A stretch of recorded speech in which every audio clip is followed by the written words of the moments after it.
It's a pleasure to talk to you again, and congratulations on the film. Let's start first about how it all creatively came together.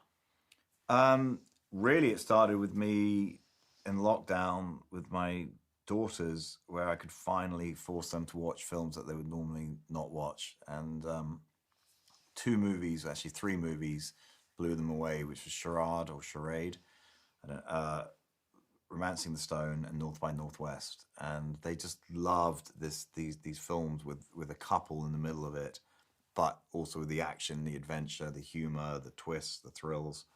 And I was like, I don't think the world's going to get much better after COVID. It's dark, and it's going to need a ray of sunshine. So that's where it began, saying, let's make one of these movies for now. This is an action-packed adrenaline rush, but to me, it's also a movie about imagination and about the mind. Do you agree, and in what ways for you?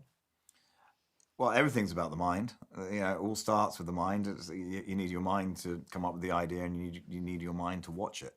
And yeah, this is also about reality versus fiction, and how it all, how what is real. And it's I'm colorblind, believe it or not.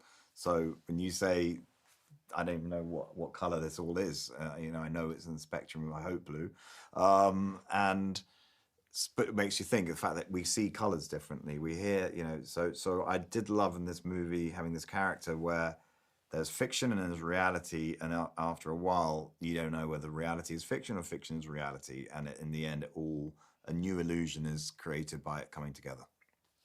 You've put together, as always, a great cast, but do you always have in mind from the start which actor is suited to which character that is created?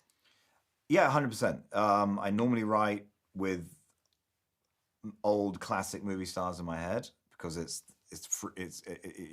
I don't have to go through the pain of an actor saying no to me. But also, they were such legends, so it's just a type that you can say, whether you say Eastwood or O'Toole or Richard Harris or James Coburn or Marilyn Monroe, whatever.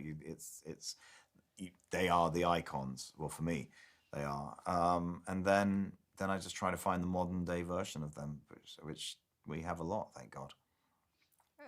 Soundtrack is so much part of the narrative of the story. How important is that for you, and how much early in the process do you have soundtrack in mind? I always write to music, and I have a playlist which normally ends up in or like so this movie, immediately I said that we're going to go for disco, right? Disco. It's feel good. It makes you tap your feet. It's got energy. So that's why there's a lot of disco tracks in the film, and it's very important because music takes it off the screen into your soul, and it can save you as well. I've directed some terrible scenes. You put a great piece of music on it, wallop, it becomes great. Oh, on that behalf, collaborating with Dua Lipa on acting and on the music, same with Ariana DeBose. How interesting is it for you to have a 360 collaboration with artists like them? It's a pleasure. It's an honor. I mean, the music to me is like it's like a hobby, that I get to start. When we sat and we actually wrote the song "Electric Energy" and with Ariana for the film, as a kid I wanted to be a pop star, so it's fun. You get to suddenly write. Writing, but music is it's just it's an international language as well. The thing about music is that's what I love about it, is anyone can enjoy music from wherever you are in the world, and it's I think that and sport are the two things that you don't need a translator. I think it's an instantly recognizable energy music. Yeah, it's an energy, tone, and a message. Let's talk about collaborating again with George Richmond, especially on this one, and finding the right cohesion between the visual effects and the beautiful locations.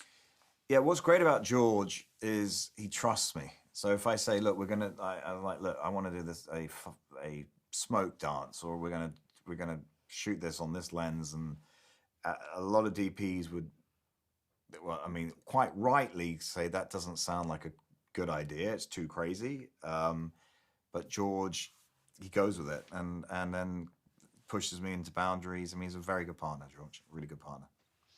Maybe talk a little bit about Bradley James Allen, who sadly passed away, but you had choreographed Yeah. beautiful scenes together. Yeah, no, Brad was my true partner in crime. And I miss him. I mean, died way too young. Tragic. When I say tragic, it was odd. And Brad and I we had a really good understanding of, there was no blind spot between us. And we choreographed two of the big sequences. Sadly, he didn't, died, so we couldn't do the other ones with him. But filming them without him was really tough because emotionally, I was like, oh my God, and I wish, hopefully we're doing you proud. But he also did so much more that some of my crew members found Brad very difficult. But after making the movie without him, then they realized he wasn't difficult. He was brilliant.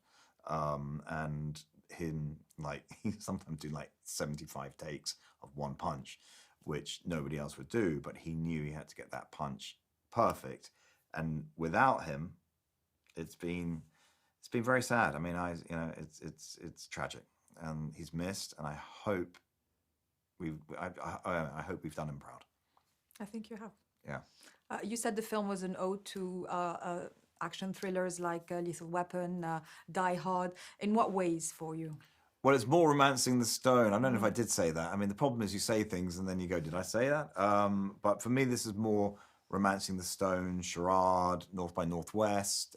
I think the camaraderie of Lethal Weapon and Die Hard, where Die Hard, if it is like Die Hard, it's that being on a crazy thrill ride with some humor and original moments is probably the similarity. But I don't know. It's just that you know what, they're entertaining. This movie's about entertainment and escapism. And it's a fusion of everything you've mentioned. It's a nice fusion of the two. Spy novels are also mentioned in the story. How much were they also an inspiration? As a kid, I loved spy novels. I've read all the Bonds and this and Le Carré and Frederick Forsyth. I read a lot of the Forsyth novels where they felt so real. I mean, Forsyth, he wrote a book that the government wouldn't let him publish because they went, if a terrorist read this and did it, England's shut down. So can you please not publish it? That's how. And then they all, so that's I found interesting. And books are great. I mean, I always say to my kids, you please read more. Reading is so important for your imagination, so that you're reading something and your brain has to think about it instead of just watching it on TikTok or whatever. So that it's not as reading is one of the most. I mean, AI, whatever that is out there, will never beat reading. The attention span of reading is unlike anywhere else. Yeah. Finally, let's talk about the collaboration with Claudia Schiffer on this one as a producer. How did you guys creatively work together? We've been working together since 2002, in the sense that I only became a film director because of her. It was her idea when Guy Ritchie decided not to direct Layer Cake, and she said I should direct it. I thought she was crazy, but she pushed me into it, and so she's always helped. She helps me with, as I said, I'm colorblind, so that can be tricky. But she helps me with the design and with the costume, big time with the costumes, especially the female costumes, and makeup. I'm terrible with makeup, so she comes in and helps create the looks, and just she's a very good partner. Finally again, how would you love the fans to react to the film? That they come out with a big smile. That they come out, I'd say, look, the world's pretty dark. Everyone's having a pretty tough time. Have 2.5 hours of escapism. Forget about everything. Just fall into the screen, and you'll just come out smiling. That's all I hope.